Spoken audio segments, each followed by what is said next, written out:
syukur kita panjatkan atas kehadirat Allah Subhanahu wa taala karena berkat rahmat, taufik dan hidayahnya lah sehingga kita masih mampu untuk bertemu di tempat ini. Salam serta salawat senantiasa kita sanjungkan kepada nabi kita yaitu Nabiullah Muhammad sallallahu alaihi wasallam. Karena dialah nabi yang telah diutus oleh Allah untuk turun ke muka bumi ini sebagai rahmatan lil alamin. Baik, bagaimana kabarnya semua? Sehat-sehat Ji? Baik. Sehat-sehat Ji, ada yang sakit? Ada. Mata sakit? Baik, kalau itu udah aku tahu apa obatnya ya. Baik, sekarang kita akan belajar tentang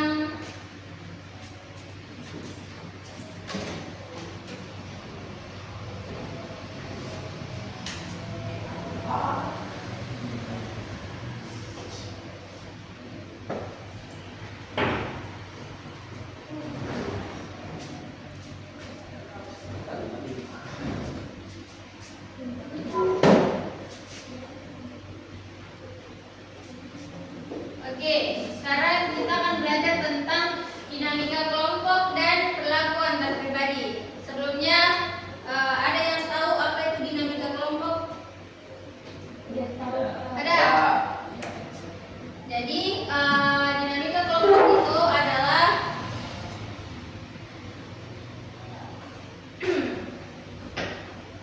merupakan suatu studi ilmiah atau proses interaksi antar hubungan dengan anggota kelompok yang mempengaruhi perilaku. Faktor yang mempengaruhi dinamika ada beberapa. Yang pertama itu komunikasi.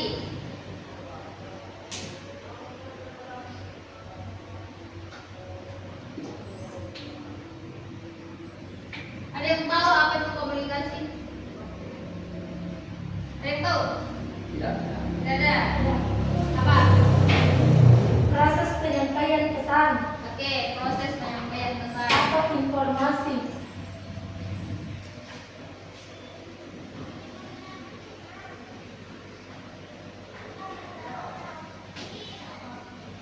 Oke.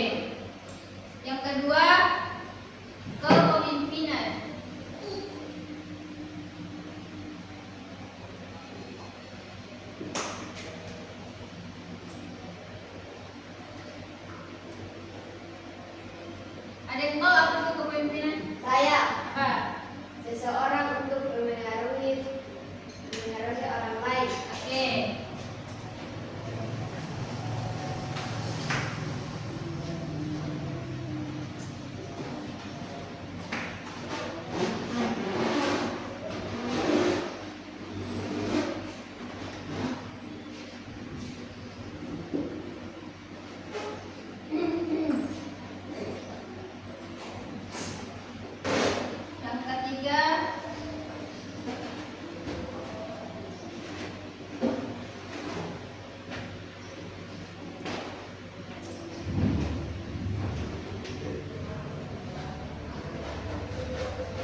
disebut dengan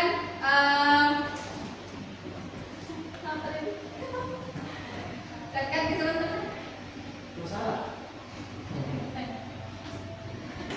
Oke, konflik itu adalah anggota ini menyesuaikan diri.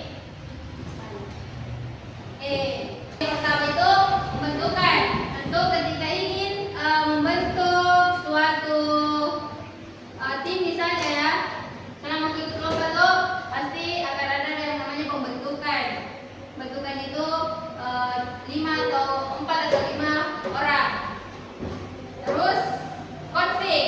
Konflik ini di mana anggota yang telah terbentuk itu menyesuaikan diri karena dalam suatu kelompok tentunya memiliki kapasitas yang berbeda-beda atau pemikiran yang berbeda-beda. Nah, di sini perannya konflik, anggota kelompok itu menyesuaikan diri.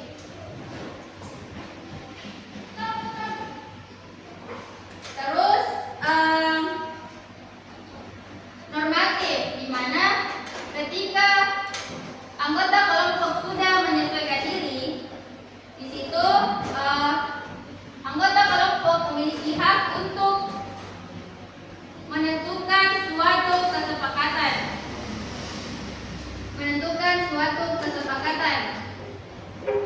Terus setelah itu, ketika sudah menemukan suatu kesepakatan bersama atau keputusan, disitulah terciptanya kinerja yang produktif atau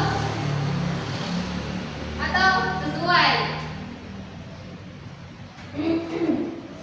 Selanjutnya, jadi itu ya tadi ketika kita berbicara tentang dinamika kelompok, pasti ada yang namanya tahapan-tahapan dinamika kelompok. Yang pertama itu pembentukan, konflik, norma, dan produktif. Oke, sekarang kita masuk di perilaku antar pribadi, di mana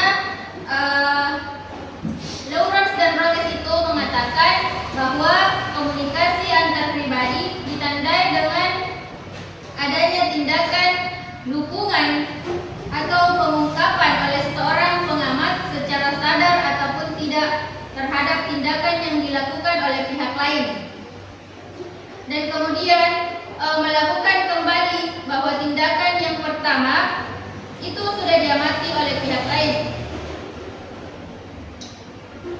Kesadaran akan pengamat merupakan kejadian yang mengisyaratkan terciptanya jalinan antar pribadi.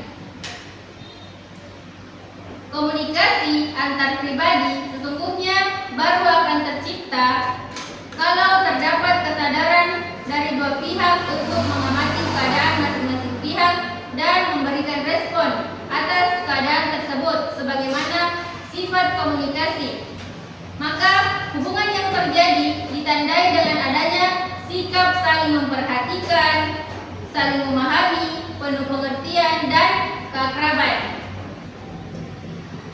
Pemahaman yang dimaksud tidak hanya terjadi pada materi komunikasi, akan tetapi juga pada pemahaman terhadap keunikan pribadi masing-masing.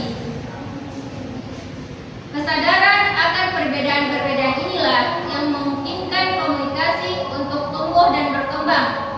Komunikasi seperti ini akan berbeda dengan suasana komunikasi yang dilakukan oleh situasi lain, misalnya komunikasi antara pembayar listrik dan pelayanan di kantor PLN, atau komunikasi antar pembeli dan penjual yang ada di pasar. Oke, sampai di sini ada yang mau ditanyakan, Dek? Saya. Oke.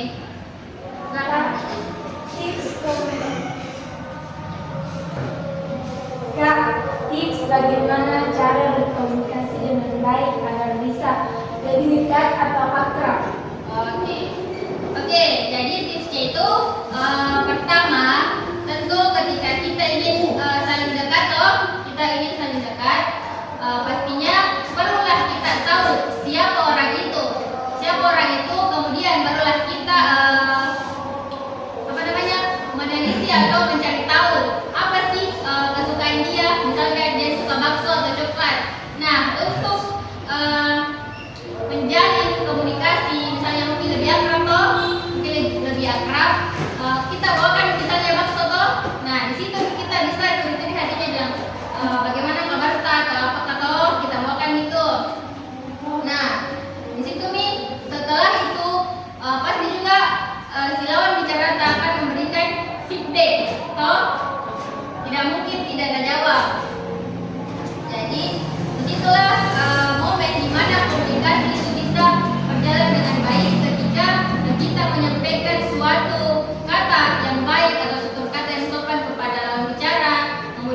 bisa mengambil hatinya lewat makanan atau hal-hal yang dia sukai, seperti itu. Ada lagi? Ada lagi deh yang mau ditanyakan? Kak, mau bertanya, apa itu manfaat dinamika kelompok positif? Oke, jadi di dalam dinamika kelompok itu ada beberapa ya, termasuk dinamika kelompok positif, di mana manfaatnya itu adalah meningkatkan produktivitas, mengembangkan kreativitas, meningkatkan kepuasan kerja, membangun kepercayaan, dan mengurangi konflik. Jadi mungkin itu beberapa pertemuan kita pada hari ini.